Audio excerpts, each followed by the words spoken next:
student, welcome back and this class is going to be last of the Jacobian era.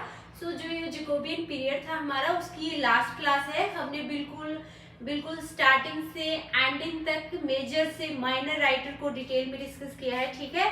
So last में देख लो कुछ minor जो play writer है जिसके एक दो वर्क है, सिर्फ उनका टाइटल ध्यान में रखना है आपको. May be they can ask क्योंकि एक दो टाइटल है, ज्यादा नहीं है.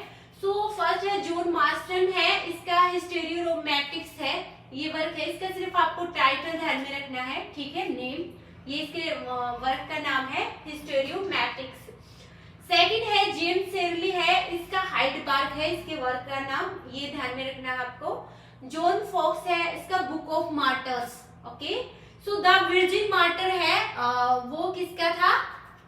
द वर्जिन मार्टर था, वो था फिलिप मैसेंजर का. ये भी याद रखना आपको, कहीं कंफ्यूज हो जाए. और बुक ऑफ मार्टर्स है, ये जॉन फॉक्स का है. फिर जॉन फोर्ड है, it is pity she is whore. And second इसकी ट्रेजेडी है, वो है the broken heart. Okay. So दो वर्क ये जॉन फोर्ड के हैं.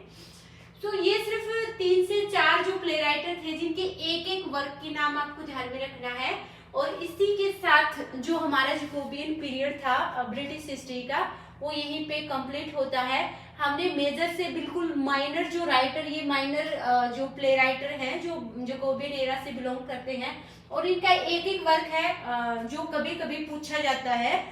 सिर्फ नाम, आपको डेप्थ में नहीं जाना, सिर्फ टाइटल याद रखना है. और इससे ज्यादा मतलब डिटेल में जाने की जरूरत नहीं, सिर्फ टाइटल ध्यान में रखो. May be they can ask you in the match the following में. ठीक है. तो इसी के साथ हमारा जो जैकोबियन एरा है वो यहीं पे कंप्लीट होता है.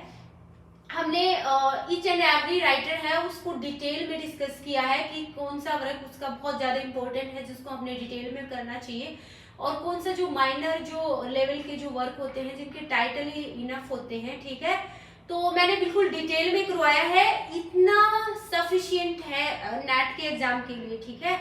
नेक्स्ट जो हमारा जो पीरियड है ब्रिटिश हिस्ट्री से जो बिलोंग करता है, and we will start tomorrow with the Puritan age. So Puritan age से स्टार्ट करेंगे. जैकोबियन एरा के बाद हमारा पुरिटन एज है.